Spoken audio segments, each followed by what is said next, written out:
Les saludo hermanos y hermanas en este domingo 21 de junio y le damos la bienvenida a esta escuela dominical. Que Dios nos bendiga grandemente. Les invito a tener un tiempo de oración y luego vamos a entonar un himno. Muchas gracias Señor por este nuevo día que tú nos regalas y gracias Padre porque lo haremos alabando tu nombre y estudiando tu palabra. Gracias Señor por cada uno de mis hermanos y hermanas que estará conectado viendo este video, Señor, y aprendiendo más de ti. Bendícenos a cada uno. En el nombre de Jesús. Amén. Amén. Y ahora les invito a que juntos podamos entonar el himno 330, Alcancé salvación. Ninguna condenación hay para los que están en Cristo Jesús, nos dice Romanos 8:1. Alabemos al Señor.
Les invito a abrir sus Biblias en Romanos capítulo 1, vamos a leer del 1 al 17. La lección lleva por título Las grandes nuevas de Dios. Bosquejo de la lección. 1. Vocación, evangelio y misión. 2. La cortesía de la grandeza auténtica. 3. La buena noticia de la que se está orgulloso. A modo de introducción, las cartas antiguas, al igual que las de cualquier época de la historia, tenían una forma fija.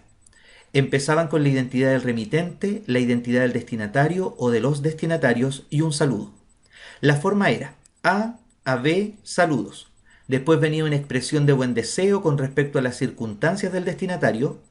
Podía tomar la forma de una plegaria a su favor. Pablo tomó el patrón de una carta de la época y lo expandió, adaptándolo a sus propósitos al escribir sus epístolas. Romanos contiene los elementos de la fórmula corriente. 1. La identidad del remitente, capítulo 1 del 1 al 6. 2. La identidad de los destinatarios, capítulo 1, 7a. 3. El saludo, capítulo 1, versículo 7b. Y 4. El pasaje en que se refiere a sus oraciones por los destinatarios y expresa sus buenos sentimientos acerca de ellos, capítulo 1, versículo 8 al 15. Además de estos elementos comunes de las cartas de la época, la introducción a Romanos tiene la particularidad, entre todas las cartas de Pablo, de incluir la más clara formulación del tema a ser tratado en el cuerpo de la carta, capítulo 1, versos 16 y 17. En este aspecto se anticipa el desarrollo pleno y el buen orden, tan evidentes en el resto de la epístola. Cuando Pablo escribió la carta a los romanos, se estaba dirigiendo a una iglesia que no había visitado nunca ni conocía personalmente. Recuerden la introducción que hicimos la semana pasada. Estaba escribiendo a una iglesia que estaba en la ciudad más grande del imperio, más grande del mundo. Por eso escogió las palabras y las ideas con el máximo cuidado. Punto 1. Vocación, evangelio y misión. Romanos 1 del 1 al 7. Y vamos a darle lectura a los primeros 4 versículos. Pablo, siervo de Cristo Jesús, llamado a ser apóstol, apartado para el evangelio de Dios, que él había prometido antes por medio de sus profetas en las sagradas escrituras, acerca de su Hijo, quien, según la carne, era de la descendencia de David, y quien fue declarado Hijo de Dios con poder según el Espíritu de Santidad por su resurrección de entre los muertos, Jesucristo nuestro Señor. En el primer versículo, versículo 1, encontramos la manera en que se describe Pablo para la iglesia en Roma. Notemos estos términos. 1. Se llama a sí mismo esclavo, en griego doulos, esclavo de Jesucristo. Este término tiene dos trasfondos de pensamiento. A. El título que a Pablo le gustaba más aplicar a Jesús es Señor, Kyrios. En griego, la palabra Kyrios designa a alguien que está en posesión indiscutible de una persona o cosa. Quiere decir dueño o propietario en el sentido más absoluto. Lo contrario de Señor, Kyrios, es esclavo, doulos. Pablo se consideraba esclavo de Jesucristo, su dueño y Señor. Jesús le había amado y se había entregado por él, y por consiguiente Pablo estaba seguro de que ya no se pertenecía a sí mismo, sino exclusivamente a Jesús. Por otra parte, esclavo implica la absoluta obligación del amor. B. Pero esclavo, doulos, tiene otra vertiente. En el Antiguo Testamento es el término general para designar a un gran hombre de Dios. Moisés era el doulos del Señor, Josué 1:2. Josué era el doulo de Dios, Josué 24:29. El más alto título de los profetas, el que los distinguía de los demás hombres, era esclavos de Dios. Amós 3:7, Jeremías 7:25. Cuando Pablo se llama esclavo de Jesucristo, se está colocando en la línea de los profetas. La grandeza y la gloria de estos dependía del hecho de ser esclavos de Dios, y lo mismo sucedía con Pablo. Así que el título esclavo de Jesucristo incluye al mismo tiempo la obligación de un gran amor y el honor de una gran misión. Y C, este término esclavo se usa de manera semejante en otras cartas de Pablo, la carta de Santiago, la segunda carta de Pedro y en la carta de Judas. Ahí están los textos para que usted los pueda revisar. Segundo, Pablo se describe a sí mismo como llamado a ser apóstol. ¿Ya? La primera forma en que se llama el apóstol Pablo es esclavo, doulos. Y ahora vemos este segundo término, apóstol. Las grandes figuras del Antiguo Testamento fueron personas que oyeron y respondieron al llamamiento de Dios. Abraham oyó el llamamiento de Dios, Génesis 12, 1 al 3. Moisés respondió al llamamiento de Dios, Éxodo 3:10. Jeremías e Isaías fueron profetas porque, sin buscarlo ellos, oyeron y respondieron al llamamiento de Dios, Jeremías 1:4 y siguientes, Isaías 6:8 y siguientes. Pablo no se consideró nunca como uno que había aspirado a un gran honor, sino como uno al que se había asignado una misión. Jesús les dijo a sus hombres: no fuisteis vosotros los que me elegisteis a mí, sino que fui yo el que os elegí a vosotros. Pablo no pensaba en la vida en términos de lo que él quería hacer, sino en términos de lo que Dios quería que hiciera. Agregar que el término apóstol, usado por Pablo para presentarse ante sus lectores como una persona que ha sido comisionada con autoridad y dignidad, parece contradictorio a un esclavo que se le encargue una tarea tan importante, pero así es. Pablo es un apóstol que puede representar con autoridad y dignidad a aquel que lo envió y al cual él le pertenece en virtud de ser su siervo, su esclavo. Y en tercer lugar, el tercer término con el cual se describe el apóstol es apartado.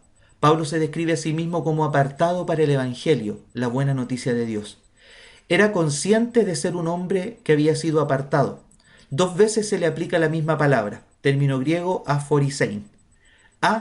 Fue apartado por Dios. Creía que Dios le había separado desde antes de nacer para una misión, Gálatas 1:15. Dios tiene un plan para cada persona. No hay vida que no tenga sentido. Dios la ha puesto en el mundo para algo determinado. Fue apartado por hombres. Cuando el Espíritu Santo les dijo a los responsables de la iglesia de Antioquía que le apartaran a Bernabé y a Saulo para la obra a la que los tenía destinados. Hechos 13:2. Pablo era consciente de que le habían asignado una tarea Dios y la iglesia de Antioquía. Hay personas que se consideran llamadas por Dios aunque la iglesia no las reconoce y viceversa, pero el verdadero llamamiento viene de Dios y es confirmado por el pueblo de Dios. Al final del versículo 1 dice que su llamado es para el Evangelio de Dios. Los versículos del 2 al 4, Pablo expone en sus líneas más esenciales el Evangelio que predicaba, que estaba centrado en Jesucristo. Especialmente era la buena noticia, que es lo que significa Evangelio, de 2 cosas. Era el Evangelio de la Encarnación. Hablaba de un Jesús que era real y verdaderamente un hombre. Uno de los primeros grandes pensadores de la iglesia cristiana lo resumió cuando dijo de Jesús: se hizo lo que somos nosotros para hacernos lo que es Él.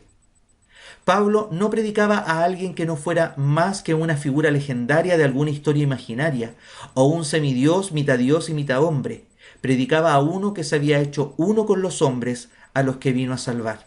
Era el Evangelio de la resurrección. Si Jesús hubiera vivido una vida maravillosa y hubiera tenido una muerte heroica y eso hubiera sido todo, se le podría incluir entre los grandes hombres y los héroes, pero habría sido sencillamente uno entre muchos. Su unicidad fue garantizada para siempre por el hecho de la resurrección. Todos los demás murieron y desaparecieron, aunque se los recuerda. Jesús vive y nos otorga su presencia siempre henchida de poder. Y esto marca una gran diferencia con cualquier otra de las religiones del mundo. Nuestro Dios se encarnó, se hizo hombre, habitó entre nosotros, pero resucitó y vive. Su tumba está vacía, algo central en la predicación del Evangelio. Evangelio, Romanos 1, del 5 al 7. Leámoslo. Por él recibimos la gracia y el apostolado para la obediencia de la fe a favor de su nombre en todas las naciones, entre las cuales están también ustedes, los llamados de Jesucristo. A todos los que están en Roma, amados de Dios, llamados a ser santos, gracia a ustedes y paz de parte de Dios nuestro Padre y del Señor Jesucristo. Nos dice el apóstol Pablo aquí en este pasaje que él había recibido la gracia. Gracia siempre describe algún regalo inmerecido y gratuito. Antes de ser cristiano, Pablo había tratado de ganar gloria a los ojos de los hombres y mérito a los ojos de Dios, cumpliendo meticulosamente la ley, pero no había encontrado la paz por ese camino.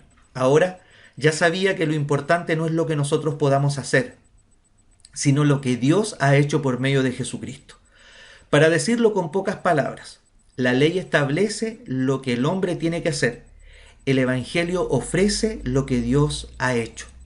Ahora veía Pablo que la salvación no depende de lo que el esfuerzo humano pueda hacer, sino de lo que ya ha hecho el amor de Dios. Todo es por gracia, inmerecido y gratuito. 2. Pablo nos dice que había recibido una tarea. Había sido apartado para ser el apóstol de los gentiles. Pablo sabía que había sido escogido, no para un honor, sino para una responsabilidad. Sabía que Dios le había apartado no para una gloria, sino para un trabajo. Puede que nos encontremos aquí con un juego de palabras. Saulo había sido fariseo, Filipenses 3:5. Fariseo quiere decir separado, y tenían ese nombre porque se separaban deliberadamente de la gente ordinaria, hasta el punto de no permitir que su ropa tocara la de una persona ordinaria. Se habrían estremecido ante la sola sugerencia de que Dios invitara a los gentiles, que para ellos eran leña para los fuegos del infierno. Así había sido Saulo, el nombre anterior de Pablo. Cuando se encuentra con el Señor, se nos relata ahí en Hechos capítulo 9, con este nombre, Saulo, Saulo de Tarso. Se había sentido separado de tal manera que no sentía nada más que desprecio hacia las personas ordinarias. Ahora se sabía separado de tal manera que su vida estaba dedicada totalmente a llevar la buena noticia del amor de Dios a todos los de todas las razas, la diferencia de fariseo a creyente. El Evangelio nos separa siempre, pero no para el privilegio, la gloria personal y el orgullo, sino para el servicio, la humildad y el amor a todo el mundo. Finalizando el verso 5, Pablo manifiesta que este Evangelio, esta buena noticia, es para todas las naciones, marcando el alcance de su llamado. En los versículos 6 y 7, ya finalizando esta sección, les dice que ellos están incluidos como llamados de Jesucristo a todos los que están en Roma. Y dice el versículo, llamados a ser santos.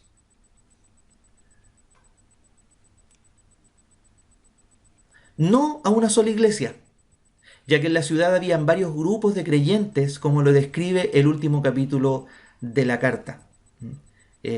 Resaltar ahí en el verso 7 donde dice, amados de Dios, llamados a ser santos. Este llamado a ser santo no tiene que ver con el concepto de santos que se maneja en el día de hoy en nuestro contexto como país evangelizado por el catolicismo, donde se menciona a personas, a hombres que se santifican o se les da un estatus de santo. Aquí está hablando de la obra santificadora de Dios en la vida del creyente, que los hace santos, porque Él es santo y porque el Espíritu viene a nuestra vida y nos santifica. ¿Ya? A eso se refiere el versículo 7 donde dice, amados de Dios, llamados a ser santos. Y resaltar el tema de que la carta no está dirigida a una sola iglesia. ¿Ya? El capítulo 16, el último capítulo de la carta, el apóstol Pablo saluda a distintos grupos que están funcionando ahí en Roma. ¿Ya? Y la carta era para todos ellos. Finaliza esta sección con algo típico paulino, su despedida, su saludo, gracia y paz. Gracia, no lo que ya hablamos de la gracia, sino que esta gracia que equipa y da fuerzas para la vida y el servicio cristiano. Y paz de Dios morando en sus corazones, mientras estaban en medio de una sociedad turbulenta. Y ambas son del Padre y del Señor Jesucristo. Segundo punto, la cortesía de la grandeza auténtica. Romanos 1, del 8 al 15. Acción de gracias. Leemos de los versículos 8 al 10. Primeramente, doy gracias a mi Dios por medio de Jesucristo con respecto a todos ustedes, porque su fe es proclamada en todo el mundo.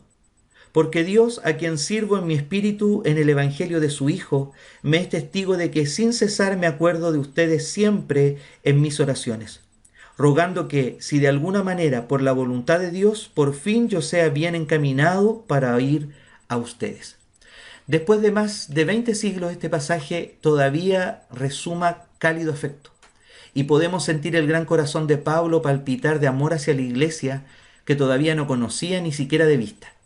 El problema de Pablo al escribir esta carta era que él no había estado en Roma, ni había colaborado directamente en la fundación de aquella iglesia. Tenía que hacerles sentir que no estaba tratando de involucrarse en algo que no le concernía. Antes de nada tenía que establecer contacto con ellos para que desaparecieran las barreras de extranjería y suspicacias. Este párrafo corresponde a lo que en las cartas de la época era una expresión de sentimientos piadosos por el bienestar de las personas a quienes está dirigida la carta. En el versículo 8 los alaba por su fe, proclamada en todo el mundo. Evidentemente el apóstol quiere decir que en los lugares en donde la fe cristiana había sido establecida, se sabía de la fe de los creyentes en Roma. El lenguaje usado indica que no es gratitud por la calidad de la fe de los romanos, sino por el hecho en sí de su fe. La existencia de una congregación de creyentes en la capital del imperio debía haber significado mucho para los pequeños grupos cristianos desparramados por el mundo mediterráneo. En el verso 9, Pablo les dice que sin cesar se acuerda de ellos en sus oraciones. Es un privilegio y un deber cristianos el presentar a nuestros seres queridos y a nuestros hermanos en la fe al trono de la gracia. Aunque estemos separados de otros y aunque no tengamos otra cosa que darles, podemos rodearlos con la fuerza y la protección de nuestras oraciones. B. Encaminados para ir a ustedes. Leamos del versículo 11 al 15. Porque deseo verles para compartir con ustedes algún don espiritual a fin de que sean afirmados. Esto es, para ser animado juntamente con ustedes por la fe que nos es común a ustedes y a mí. Pero no quiero, hermanos, que ignoren que muchas veces me he propuesto ir a ustedes, y hasta ahora he sido impedido, para tener algún fruto también entre ustedes, así como entre las demás naciones. Tanto a griegos como a bárbaros, tanto a sabios como a ignorantes, soy deudor. Así que, en cuanto a mí, pronto estoy para anunciarles el Evangelio también a ustedes que están en Roma. Ahora, Pablo identifica un pedido específico que él hacía a Dios en relación con ellos, la posibilidad de ir a verlos. La palabra rogando, en el versículo 10, es más específica que orar y subraya el sentido de necesidad que es el motivo de un pedido.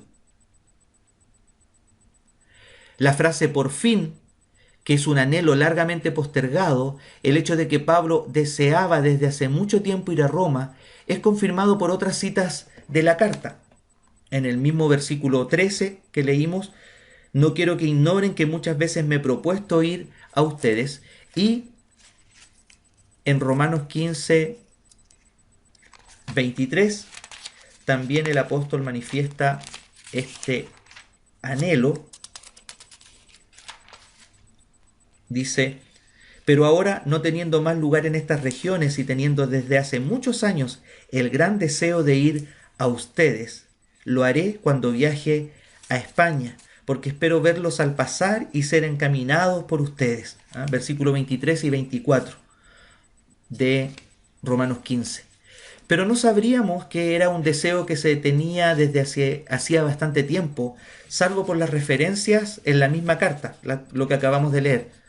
Al hablar de ser bien encaminado para ir a Roma, Pablo reconoce la necesidad de circunstancias favorables. Hasta ahora hubo impedimentos que no están precisamente identificados, los mismos textos que ya leímos. Pero se puede suponer, en base al texto de Romanos 15:23, que entre estos impedimentos se encuentran las demandas de la obra en la zona donde había estado trabajando. Simplemente no había podido dejarla. Él espera que esta situación se estabilice de tal manera, que pueda ir al occidente sin sentir que está abandonando iglesias que necesitan de su presencia. En los versículos 11 al 13, el apóstol manifiesta la razón por la que quiere ir a Roma. Empieza diciendo que quería ir a Roma para impartirle a la iglesia algún don que la confirmara en la fe. Y entonces cambia, dice que quería ir a Roma para que tanto él como la iglesia de allí pudieran confortarse y fortalecerse mutuamente, y para que cada uno pudiera encontrar riquezas preciosas en la fe del otro. Hay dos clases de maestros: los que se consideran por encima de sus alumnos y les dicen lo que tienen que saber y aceptar, y los que más bien parecen decirles: venga, vamos a aprender esto juntos. Pablo era el mayor pensador que había en la iglesia primitiva, y sin embargo, cuando pensaba en aquellos a los que quería predicar, no consideraba que él solo tenía que enseñarles, sino también que podía aprender de ellos. Requiere humildad tanto el enseñar como el aprender.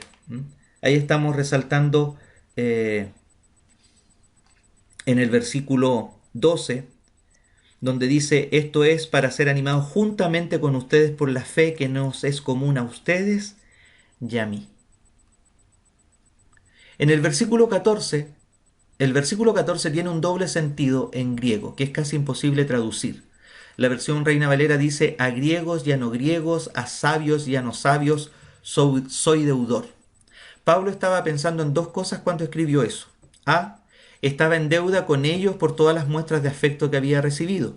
Y B, estaba en deuda con ellos porque había recibido de Dios el encargo de predicarles el Evangelio, y se lo debía. Esta frase tan concisa quiere decir: por todo lo que he recibido de ellos y por todo lo que tengo, el deber de darles, estoy en deuda con todo el mundo. Lo que Pablo quería decir era que su mensaje, su amistad y su obligación eran para los intelectuales y para los sencillos, para los cultos y los incultos, para los letrados y para los analfabetos.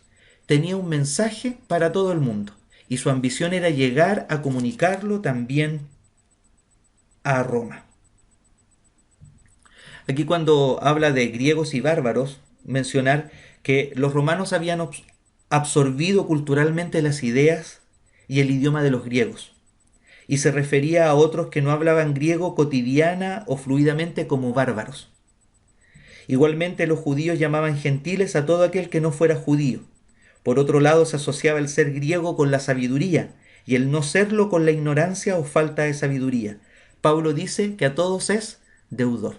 El mensaje del Evangelio es para todos. Tercero, la buena noticia de la que se está orgulloso. Romanos 1, 16 y 17. Ya hemos visto la presentación del apóstol en el punto número 1, donde se nos mencionan tres términos, recuérdenlos. Después vimos el punto número 2, donde se nos muestra la oración del apóstol, donde él alaba a los creyentes en Roma, y donde él también le manifiesta las razones por las cuales él quiere ir a visitarles y a estar con ellos. Y una razón era poder crecer espiritualmente junto a ellos al compartir algún don espiritual en la fe en común que tenían los creyentes de Roma y el apóstol Pablo. Y ahora llegamos a este pasaje central que es el tema de toda la carta. Toda la carta va a girar en torno a estos dos versículos que vamos a leer ahora. Dice: porque no me avergüenzo del Evangelio, pues es poder de Dios para salvación a todo aquel que cree, al judío primero y también al griego, porque en él la justicia de Dios se revela por fe y para fe, como está escrito: pero el justo vivirá por la fe. Hasta estos dos versículos Pablo ha estado estableciendo contacto con los destinatarios de su carta, atrayéndose su atención, y ahora enuncia el tema. En Romanos, Pablo incluye la más clara definición de tema que se encuentra en cualquiera de sus epístolas. Los versículos 16 y 17 tienen una importancia que no guarda relación con su extensión. Nos dan la tesis de la epístola. Expresan en forma concisa lo que Dios ha hecho para lograr la salvación del hombre. Representan un resumen de la teología paulina como un todo. En estos dos versículos, Pablo afirma su compromiso con el Evangelio. Lo identifica con el poder de Dios para salvar. Dice que es la revelación de la justicia de Dios, y cita el libro de Habacuc para demostrar que es el camino de salvación anticipado por los profetas desde tiempos antiguos. La primera frase del versículo 16 indica el motivo de esta actitud. Perdón. No me avergüenzo del Evangelio. Esta declaración puede sorprendernos. F. Bruce, un comentarista, considera que la expresión es un ejemplo de una figura retórica que consiste en decir menos de lo que se quiere expresar. Lo que quería decir es que se gloriaba en el Evangelio. Romanos 5, 2 y 11 nos dice: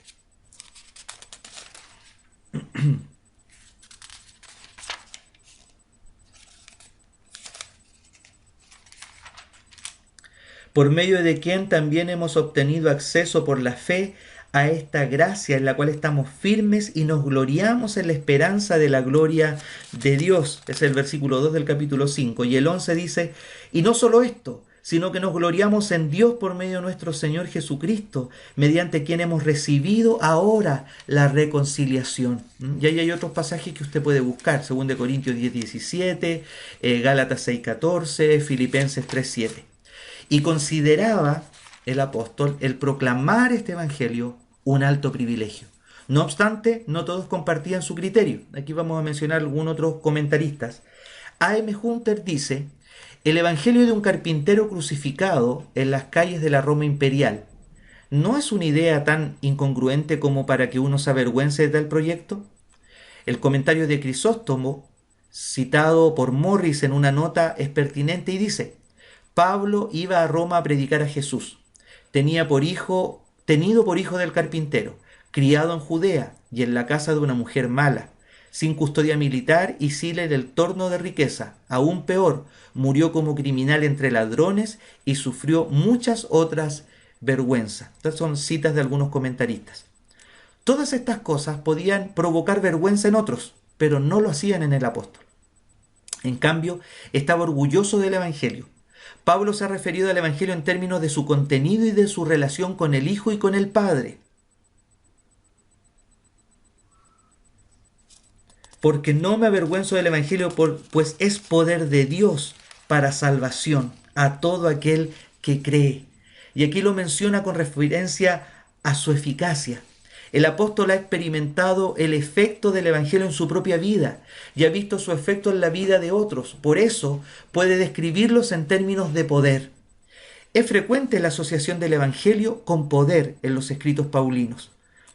Ahí en mismo Romano capítulo 15, 19 dice: con poder de señales y prodigios, con el poder del Espíritu de Dios, de modo que desde Jerusalén hasta los alrededores de Ilírico lo he llenado todo con el Evangelio de Cristo. Y ahí hay otros pasajes que usted puede leer también: 1 Corintios 1, 18 y 24, 1 Corintios 2, 5, 2 Corintios 13, 4, Efesios 3, 20, Colosenses 1, 11 y 2 de Timoteo 1, 7.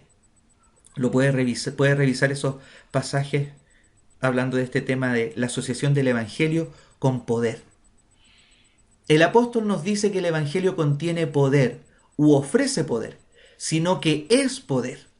La transmisión del Evangelio no es la mera transmisión de palabras. En la entrega del mensaje se pone en operación un poder que es de Dios. Lutero sugiere que no es el poder mediante el cual Dios es poderoso en sí mismo, sino el poder mediante el cual Él hace que los hombres sean poderosos y fuertes. La comunicación del hecho de la encarnación con la interpretación correspondiente es un acontecimiento dinámico que hace impacto en la vida de los receptores. Cada vez que se anuncia el Evangelio, el poder de Dios se hace efectivo. Cuando el Evangelio es predicado, no se trata solamente de una palabra que se pronuncia, sino de algo que acontece. El Evangelio es poder de Dios, pero no es poder de Dios sin rumbo. Tiene una finalidad específica, es para salvación. La idea expresada por la palabra traducida como salvación es la eliminación de peligros que amenazan la vida y la consecuente creación de condiciones favorables con los beneficios resultantes. En los escritos paulinos, el término se refiere solamente a la relación del hombre con Dios. En su uso previo había llegado a abarcar toda la gama de bendiciones asociadas con la venida del Mesías. Incluía el aspecto negativo de liberación de la ira bajo la cual se encuentra todo el mundo. nuestro estudio de la próxima semana, capítulo 1 del 18 al 32. Incluía también el aspecto positivo de la vida eterna y todo lo que esto implica. El término significa todas las bendiciones que solamente Dios puede dar en respuesta a la necesidad y a los anhelos más profundos del ser humano. En este pasaje nos encontramos con tres consignas paulinas, tres grandes pilares de su pensamiento y creencia. Primero, tenemos aquí su concepción de la salvación, sotería en griego. Era la salvación de la enfermedad física. Busque y lea Mateo 9:21 y Lucas 8:36. No era algo que solo tuviera relación con el otro mundo. Estaba orientado a rescatar al ser humano en cuerpo y alma. Era la salvación del peligro. Busque y lea Mateo 8:25 y Mateo 14:30. No es que le garantizaba al hombre una vida libre de riesgos y peligros, sino que le daba la seguridad del alma en cualesquiera circunstancia. Como escribió Rupert Brooke en los días de la Primera Guerra Mundial en su poema llamado Seguridad: a salvo estaré al salir secretamente, armado frente a todas las acechanzas de la muerte, a salvo cuando se pierda toda seguridad, a salvo cuando los hombres caigan, y si estos pobres miembros mueren, del todo a salvo. La salvación de Cristo nos pone a salvo de las circunstancias externas. Era la salvación de toda contaminación. El cristiano está salvo del contagio de una generación retorcida y perversa. Lea Hechos 2:40. Los que tienen la salvación de Cristo tienen un antiséptico divino que los guarda de la infección del mal que hay en el mundo. Era la salvación de la perdición. Mateo 18:11 y Lucas 19:10. Jesús vino a buscar y a salvar los que se habían perdido. Por naturaleza nos encontramos en un camino equivocado, que no conduce más que a la muerte. Cuando recibimos la salvación de Cristo, vamos por el camino verdadero de la vida. Juan 14:6. Era la salvación del pecado. Mateo 1:21. La humanidad se encuentra sometida a esclavitud bajo un tirano del que no puede escapar. La salvación de Cristo nos libra de la tiranía del pecado que paga el servicio de sus súbditos con la muerte. Romanos 6:23. Era la salvación de la ira de Dios. Romanos 5:9. En el próximo pasaje tendremos ocasión de investigar el sentido de esta frase, la lección del próximo domingo. De momento nos basta tomar nota de que hay en el mundo una ley moral inexorable y el anuncio de un juicio ineludible forma parte del Evangelio. Si no fuera por la salvación de Cristo, no podríamos esperar más que la condenación eterna. Era una salvación escatológica, es decir, una salvación que alcanza su plenitud en el triunfo final de Jesucristo. Lea Romanos 13:11, 1 Corintios 5:5, 2 Timoteo 4:18 y 1 Pedro 1:5. El Evangelio viene a ofrecerle a un mundo sin esperanza una salvación que puede mantener a salvo en esta vida y en la eternidad a todos los que la aceptan. Segundo, tenemos su concepción de la fe. El primero tenemos su concepción de la salvación. Esta es una palabra henchida de sentido en el pensamiento de Pablo. Su sentido más corriente es lealtad.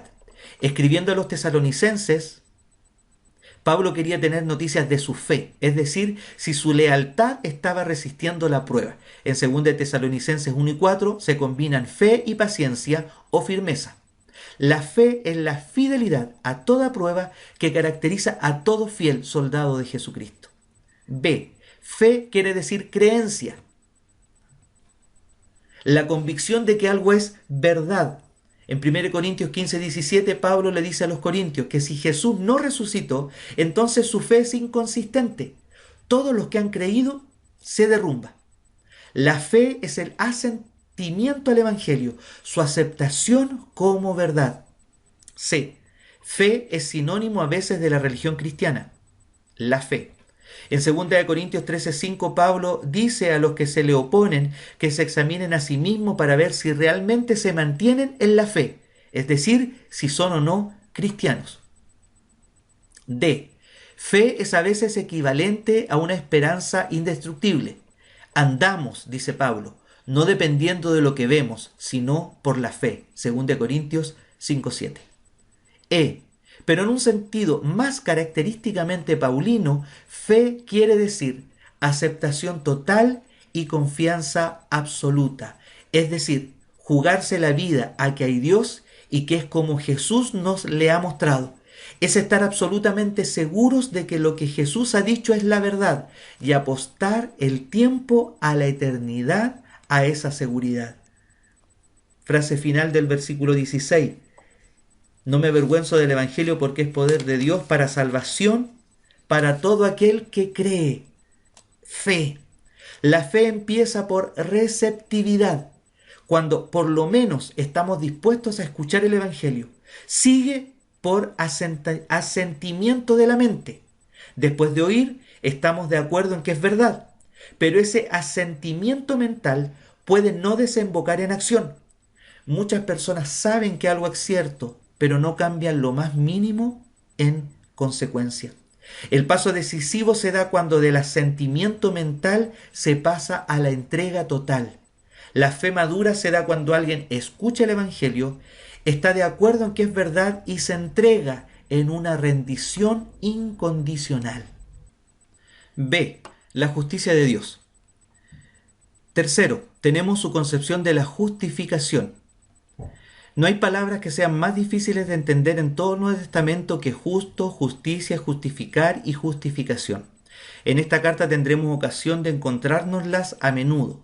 Por lo pronto nos conformaremos con establecer las líneas generales por las que discurre el pensamiento de Pablo. El verbo griego que usa Pablo para justificar es dikaion, del que la primera persona de singular del presente indicativo es dikaio, justificó. Debemos darnos cuenta de que la palabra justificar tiene aquí un sentido distinto del corriente en español. Cuando nos justificamos, damos razones para demostrar que teníamos razón. Si es otro el que nos justifica, presenta pruebas que confirman que actuamos como es debido. Pero todos los verbos griegos que terminan en esta doble O, como dice ahí el indicativo es dikaio, no quieren decir probar o hacer que una persona o cosa sea algo, sino tratar o considerar a una persona como si fuera algo. Si Dios justifica a un pecador, no quiere decir que le da la razón y le acepta como justo. Lejos de eso. Ni siquiera quiere decir en este punto que Dios hace que el pecador sea bueno. Quiere decir que Dios trata al pecador como si no lo fuera. En lugar de tratarle como un criminal que merece ser condenado, Dios le trata como un hijo al que ama. Eso es lo que quiere decir la justificación, que Dios nos considera no como enemigos, sino como amigos, no como merecen los malos, sino como merecen los buenos, no como a transgresores de la ley a los que hay que castigar, sino como a hombres y mujeres a los que hay que amar. Esta es la esencia misma del Evangelio. Esto quiere decir que ser justificados es entrar en una nueva relación con Dios, una relación de amor, de confianza y de amistad, en lugar del distanciamiento de la enemistad y el miedo. Ya no nos dirigimos a un Dios que irradia justo y terrible castigo, sino perdón y amor redentor. La justificación es la relación correcta entre Dios y la criatura humana. El que es justo es el que está en esta correcta relación con Dios. Y aquí viene un detalle de suprema importancia. No por nada que él haya hecho, sino por lo que Dios ha hecho por él. Está en la debida relación con Dios, no por haber cumplido meticulosamente todos los mandamientos de la ley, sino porque se ha arrojado a una fe a ultranza, a merced de la misericordia y el amor de Dios. Finaliza el pasaje citando el Antiguo Testamento. El justo vivirá por la fe. Romanos 1:17. Ahora podemos ver lo que quería decir Pablo con esta cita de Habacuc 2:4. El que está en la correcta relación con Dios, no por sus propias obras, sino por su absoluta fe en lo que el amor de Dios ha hecho. El que experimenta la vida de veras ahora y en la eternidad. Para Pablo ha sido la obra de Jesús, lo que ha hecho posible para el hombre entrar en esta relación nueva y preciosa con Dios. El miedo a Dios ha dejado su lugar al amor, al Dios al que el hombre consideraba su enemigo. Ahora le ve y le conoce como su supremo y eterno amigo.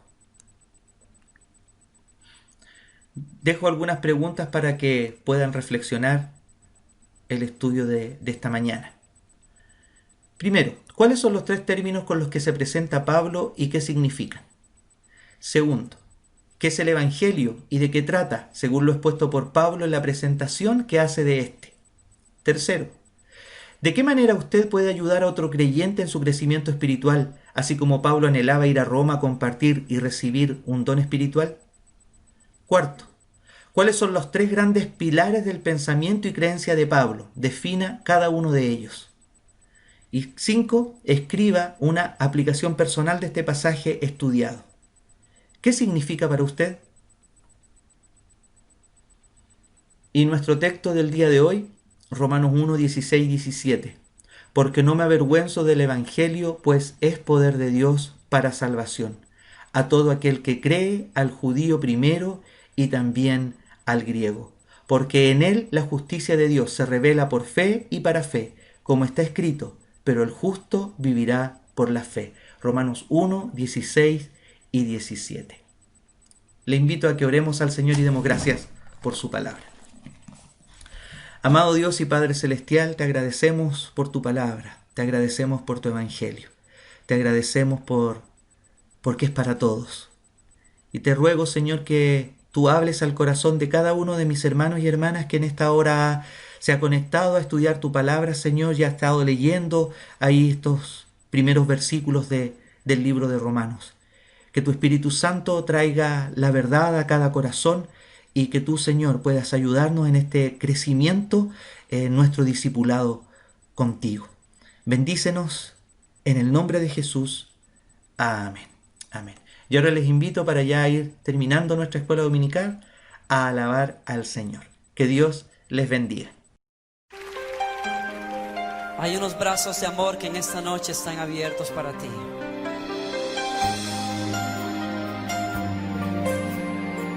Son los brazos del dulce amor del Señor. Dulce refugio en la tormenta es Jesucristo el Salvador.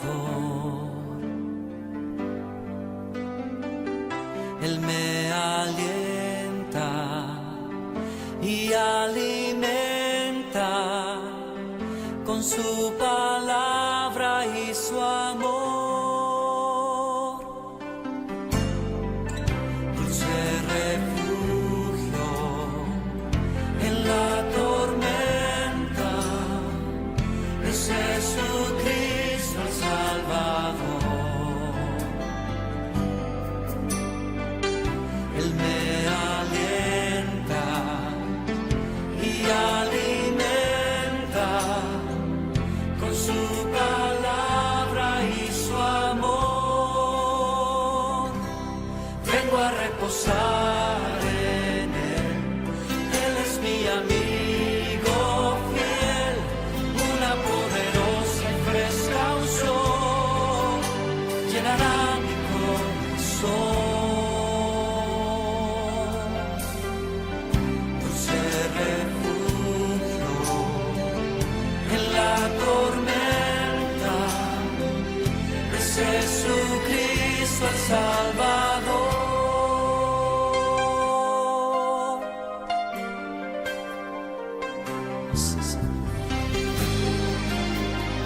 Vengo a refugiarme en tu presencia.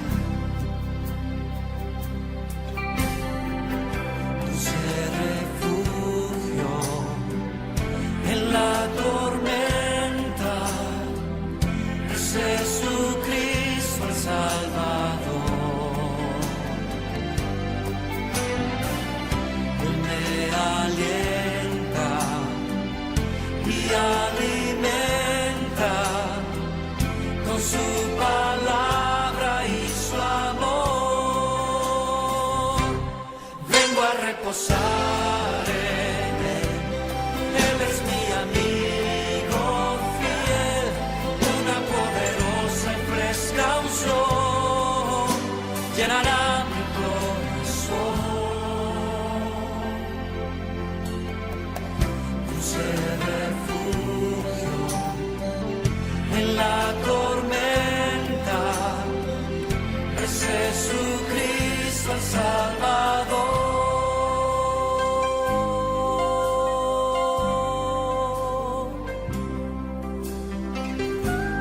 que habita bajo las alas del Omnipotente no temerá mal alguno. En su presencia hay paz y seguridad. Vengo a reposar en Él, es mi amigo fiel, una poderosa y fresca unción llenará mi corazón. Dulce refugio en la tormenta es Jesucristo el Salvador. Es Jesucristo el Salvador.